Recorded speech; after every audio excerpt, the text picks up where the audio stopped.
ગોધરાના સેગવાથી વાસિયા ગામને જોડતા આંતરિક માર્ગ પર આવેલા કોઝવે પરથી વાહન ચાલકો જોખમી રીતે પસાર થવા માટે મજબૂર બન્યા છે। કોતરો પરના કોઝવેમાં ચોમાસામાં ગાબડા પડતા સમારકામ યોગ્ય રીતે ન થતા વાહન ચાલકોને ભારે હાલાકી વેઠવાનો વારો આવ્યો છે। આ તરફ વાહન ચાલકો માટે કોઝવેની બંને તરફ આડાશ સ્પીડ બ્રેકર કે સૂચિત બોર્ડ પણ નથી મૂકવામાં આવ્યા અને કોઈ મોટી દુર્ઘટના ન સર્જાય તે માટે સ્પીડ બ્રેકર કે સમારકામ કરવા માંગ કરવામાં આવી છે। तो लाखोना खर्चे 6 मास अगाऊ करायेला रिसर्फेसिंग करेला मार्ग पर अनेक स्थलोए साइड शोल्डर में मसमोटा गाबड़ा पण जोवा मळी रह्या छे। सेगवा अने वासियाने जोड़ता कोझवे बोधेली तलावथी आवतो रस्तो तो रोडनी आजुबाजुमां जे सूचित बोर्डो मूकवा जोईए ए बोर्ड पण नथी अने आ जे साइडोना बे रस्ता पाका बनावी अने કોન્ટ્રાક્ટરો ગતા રહ્યા છે અને આ નાળાનું કામ કરેલ નથી। તો અહીંયા ઘણી વખત આવતા જતા રાત્રિ દરમિયાન લોકોને કોઈ પણ બોર્ડ નહીં હોવાથી આ પાણીની અંદર ગરકાવ થઈ જતા હોય છે। સેગવા વતને જે નાળું બનાવ્યું છે તે જર્જરિત હાલતમાં છે, તૂટી ગયેલું છે। કોઈ લોકોને અવરજવરમાં કોઈ પડી જાય, તૂટી જાય, અંદર પાણીમાં પડી જાય અને ટર્નિંગમાં આ નાળું મૂકેલું છે। કોઈ સૂચક બોર્ડ પણ અંદર આજુબાજુ સામે કે પાછળ મૂકેલ નથી, એ થવું જોઈએ। હવે રસ્તો તો નવો છે પણ વચ્ચે જે આ કોઝવે છે નાળું, હવે બંને બાજુ કોઈ પથ્થર સાઈડમાં નથી, રોડની બંને સાઈડે કોઈ સ્પીડ બ્રેકર નથી। હવે એની જોડે જોડે આ નાળું એવું છે કે ખૂબ ખાડા અંદર પડી ગયા, વચ્ચે પણ અહીંયાથી ખાલી માટી નાખી કપચી નાખીને પૂરેલું છે। એની જોડે જોડે ઘણા એવા લોકો છે કે જે અજોણ્યા આવે તો સાઈડમાં પથ્થર નથી, એને લીધે ઘણા એવા પાછળથી બનાવ બને આગળ કે ઘણા લોકો પાણીમાં પણ પડી ગયા છે। ગોધરા તાલુકાના સેગવાથી વાસિયા ગામને જોડતો આંતરિક માર્ગ નવીન બનાવવામાં આવ્યો છે। આ નવીન માર્ગ ઉપર આવેલા એક કોતરોના કોઝવેની હું આપને પરિસ્થિતિ બતાવવાનો પ્રયત્ન કરીશ। આપ સ્થિતિમાં જોઈ શકો છો, કોઝવે ચોમાસા દરમિયાન તૂટી ગયો હતો અને જર્જરિત થઈ ગયો હતો। માત્ર થીગડા મારી અને દેખાડા પૂરતું સમારકામ કરવામાં આવ્યું છે। તેમ છતાં પણ જે બંને તરફની જે અવર જવરનો માર્ગ છે તેનું સમારકામ યોગ્ય રીતે નહીં કરવામાં આવતા બંધ છે, જેથી એક જ તરફથી હાલ વાહન ચાલકો અવર જવર કરી રહ્યા છે। સાથે સાથે જ અહીંયા બેરિકેડિંગ કરવામાં નથી આવ્યું, કોઈ પણ પ્રકારનું સૂચક બોર્ડ કે સ્પીડ બ્રેકર નથી મૂકવામાં આવ્યા। केंद्रीय पंचायत राज मंत्रालय तथा राज्य सरकारना संयुक्त उपक्रमे आयोजित स्वामित्व योजनाना लाभार्थीओना कार्ड वितरण कार्यक्रमમાં આપણી સૌની સાથે થોડી જ વખતમાં આપણા વડાપ્રધાન શ્રી વર્ચ્યુઅલ માધ્યમથી જોડાવાના છે। આપણને એમનું માર્ગદર્શન મળવાનું છે, પણ આપણી સૌની સાથે મંચ ઉપર ઉપસ્થિત રાજ્યના સન્માનીય રાજ્યપાલ મહોદય શ્રી આચાર્ય દેવવ્રતજી, ભારતીય जनता पार्टीना यशस्वी अध्यक्ष અને केंद्रीय मंत्री श्री जेपी नड्डाजी, मेयर श्रीमती प्रतिभाबेन जैन, सांसद श्री हर्षभाई पटेल, श्री दिनेशभाई मकवाणा, राज्यसभा सांसद श्री नरहरिभाई अमीर, मारा साथी धारासभ्य और शहर अध्यक्ष श्री अमितभाई शाह, धारासभ्य श्री जितेन्द्रभाई पटेल, श्री हर्षदभाई पटेल, श्री बाबूसिंह जाधव, श्री हसमुखभाई पटेल, श्री कौशिकभाई जैन, जिला अध्यक्ष श्री हर्षदगिरी गोसाई, अधिक मुख्य सचिव श्रीमती जयंती रविजी, सौ सचिवश्रीओ, कलेक्टरश्री, डीडीओश्री, चूंटायेला जनप्रतिनिधि, संगठनना पदाधिकारी, वर्च्युअल माध्यमथी जोड़ायेला मारा साथी मंत्रीश्रीओ, सांसदश्रीओ, धारासभ्यश्रीओ, सौ लाभार्थीओ, प्रेस मीडियाना मित्रों, सौने मारा नमस्कार। विश्वना सर्वाधिक लोकप्रिय नेता અને યશસ્વી વડાપ્રધાન શ્રી નરેન્દ્રભાઈ મોદીએ હર હંમેશ ગરીબ અને ગ્રામીણ લોકોના કલ્યાણની અને એમના હિતની ચિંતા કરી છે। તેમના નેતૃત્વમાં સરકારની તમામ યોજનાઓમાં ગરીબ, ગ્રામીણ, વંચિત અને છેવાડાનો માનવી કેન્દ્ર સ્થાને હોય છે। આપણે વર્ષોથી સાંભળતા આવ્યા છે કે ભારતનો આત્મા ગામડાઓમાં વસેલો છે। ગામડાઓમાં ખાસ તો જમીન મિલકતના વિવાદો, झगड़ाओथी समरसतानुं वातावरण अत्यार सुधी दोहरातुं हतुं। आदरणीय श्री नरेन्द्रभाई मोदीए देशनुं सेवा दायित्व जनताए सौंप्युं अने आ बधी स्थितिमां आमूल परिवर्तन आव्युं तेनो अहेसास आपणे सौने તેમણે કરાવ્યો છે। વડાપ્રધાનશ્રીએ પારદર્શિતા સાથે ટેકનોલોજીનો પણ ઉપયોગ જનહિતના કામો અને લોકોની સમસ્યા નિવારવામાં કરવાની શરૂઆત કરી. એના પરિણામ સ્વરૂપે દેશને સ્વામિત્વ યોજના મળી છે. દેશના ગામડાઓમાં જમીન સાથે સંકળાયેલા વિવાદો, તકરારો, માલિકી હકના પ્રશ્નો બધું જ ડ્રોન ટેકનોલોજીના ઉપયોગથી સર્વે અને મેપિંગ દ્વારા હલ કરવાની એક નવી દિશા વડાપ્રધાનશ્રીએ આપી છે. જો લોકોનું ભલું કરવાની ઈચ્છા શક્તિ હોય તો નાના માણસના પણ કેવા મોટા કામ થઈ શકે તે આપણા મોદી સાહેબે આ યોજનાથી દેશ અને દુનિયાને બતાવ્યું છે.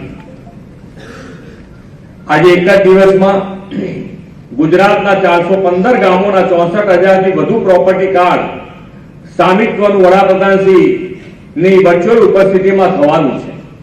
ટેકનોલોજીના વ્યાપક ઉપયોગથી 100% લાભાર્થી આવરી લેવાની પ્રેરણા વડાપ્રધાનશ્રીએ આપી છે.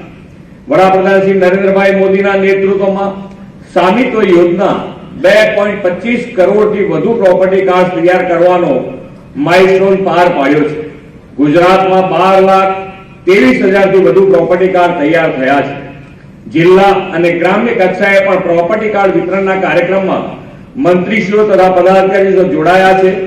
આ સાથે સૌને સ્વચ્છતા માટે પ્રેરિત કરવા અને નશા વિરોધી સામૂહિક શપથ લઈને સમરસ સમાજની દિશામાં આગળ વધવું છે. વડાપ્રધાન શ્રી હંમેશા કહે છે કે જમીન અને ઘરના માલિકી હકની દેશના વિકાસમાં ખૂબ મોટી ભૂમિકા છે. સંપત્તિનો રેકોર્ડ હોય ત્યારે સંપત્તિ પર અધિકાર મળે અને નાગરિકનું જીવન અને સંપત્તિ પણ સુરક્ષિત રહે. એ રીતે ગરીબોની સુરક્ષા, ગામની અર્થવ્યવસ્થા અને ગામમાં આયોજનબદ્ધ વિકાસની આ યોજના છે. ગામડાના લોકોને કોઈ પણ વિવાદ વગર મિલકત ખરીદવાનો અને વેચવા માટેનો સરળ માર્ગ આ પ્રોપર્ટી કાર્ડ છે. પ્રોપર્ટી કાર્ડ મળ્યા પછી લોકોને પોતાના ઘર ઉપર કબજો થઈ જવાની કોઈ આશંકા રહેતી નથી. તે આવી શંકાથી મુક્ત થાય છે અને પોતાનો અધિકાર દર્શાવી શકે છે. ડ્રોન જેવી નવી ટેકનોલોજીની મદદથી જે પ્રકારે મેપિંગ અને સર્વે કરવામાં આવ્યા છે તેના કારણે દરેક ગામમાં નિશ્ચિત લેન્ડ રેકોર્ડ પણ બની શકશે. સ્વામિત્વ યોજના ગ્રામીણ ભારત માટે ગેમ ચેન્જર સાબિત થઈ છે. ડ્રોન અને જીઆઈએસ ટેકનોલોજીનો ઉપયોગ કરીને ગ્રામીણ વિસ્તારમાં મિલકત માલિકોને અધિકારનો રેકોર્ડ આનાથી મળતો થયો છે. આ યોજનાએ મિલકતના માલિકોને સશક્ત બનાવવાની સાથે સાથે ગ્રામીણ ભારતમાં વધુ સારા ઇન્ફ્રાસ્ટ્રક્ચર પ્લાનિંગ, નાણાકીય સ્થિરતા અને ટકાઉ વિકાસને પણ વધુ સુદૃઢ કર્યો છે. વડાપ્રધાનશ્રીની પ્રેરણાથી શરૂ થયેલી આ યોજનાનો વિશેષ ફાયદો દેશભરના ગ્રામીણ વિસ્તાર અને ગરીબોને થયો છે. સચોટ પ્રોપર્ટી મેપિંગથી મિલકતના વિવાદમાં નોંધપાત્ર ઘટાડો થયો છે. એટલું જ નહીં, મિલકતોની કાનૂની માલિકીથી મહિલાઓને ઉન્નત નાણાકીય અને સામાજિક સુરક્ષા આપવાનું મહિલા સશક્તિકરણનું વડાપ્રધાનશ્રીનું વિઝન પણ સાકાર થયું છે. મોદી સાહેબે 2047માં વિકસિત ભારતનો સંકલ્પ કર્યો છે. એમાં આપણે સમાજના દરેક વર્ગને ઇઝ ઓફ લિવિંગ પૂરું પાડીને ગુજરાતના વિકાસથી ભારતના વિકાસનો સંકલ્પ રાખ્યો છે. આજે મળેલા પ્રોપર્ટી કાર્ડથી ગરીબ ગ્રામીણ નાગરિકોને સાચું સ્વામિત્વ અને આત્મનિર્ભરતા મળશે એવા વિશ્વાસ સાથે વિરમું છું. ભારત માતા કી જય. વંદે માતરમ. જય જય ગરવી ગુજરાત. ખૂબ ખૂબ આભાર માનનીય મુખ્યમંત્રી શ્રી આપના પ્રેરણાદાયી ઉદબોધન માટે. દેશનો પ્રત્યેક નાગરિક સ્વસ્થ રહે અને નાગરિકોને અદ્યતન સ્વાસ્થ્ય સેવાઓ ઘર આંગણે કિફાયતી દરે મળે એ માટે ભારત સરકાર કટિબદ્ધ છે. આજના કાર્યક્રમમાં આપણા માટે વિશેષ ગૌરવની વાત છે કે ભારત સરકારના માનનીય કેન્દ્રીય आरोग्य मंत्री श्री जेपी नड्डा जी उपस्थित है. सादर अनुरोध करते हैं मान्यवर आपसे आपके प्रेरणादायी उद्बोधन के लिए माननीय केंद्रीय स्वास्थ्य मंत्री श्रीमान डॉक्टर जेपी नड्डा जी.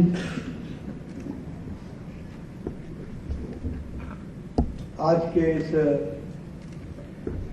स्वामित्व योजना के कार्ड वितरण के कार्यक्रम में मंच पर उपस्थित हम सबके बीच में महामहिम राज्यपाल सम्मानीय आचार्य देवव्रत जी, हमारे यशस्वी मुख्यमंत्री और हमारे वरिष्ठ नेता श्री भूपेंद्र पटेल जी, संसद में मेरे साथी श्री नरहरि अमीन जी, संसद में ही मेरे साथी हसमुख भाई पटेल जी, दिनेश भाई मकवाना जी, यहाँ हमारे अहमदाबाद शहर की मेयर श्रीमती प्रतिभा जैन जी, अमित जी हमारे अध्यक्ष, सम्मानित मंच और यहाँ इतनी बड़ी संख्या में एकत्र आए देवी और सज्जनों, मीडिया के मेरे साथी, प्रिंट मीडिया, इलेक्ट्रॉनिक मीडिया के मेरे साथी, आज हम सबका सौभाग्य है कि इस स्वामित्व योजना के कार्ड वितरण के कार्यक्रम में हम सबको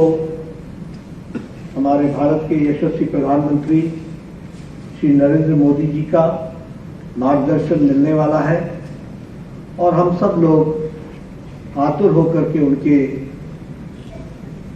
मार्गदर्शन के बताए गए शब्दों को सुनने के लिए आतुर हैं। हमें अभी महामहिम राज्यपाल जी का भी मार्गदर्शन मिलेगा।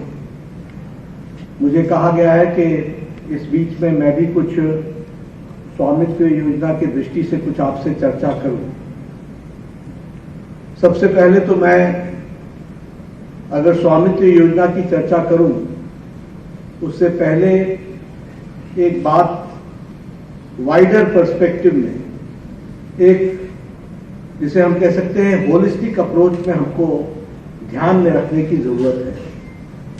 और जब मैं ये कहता हूं कि होलिस्टिक अप्रोच में, तो हमें ध्यान में रखना चाहिए कि प्रधानमंत्री मोदी जी के नेतृत्व में सामान्य मानवी का, सामान्य जन का, सामान्य व्यक्ति का सशक्तिकरण के कार्यक्रम को भरपूर महत्व दिया गया है।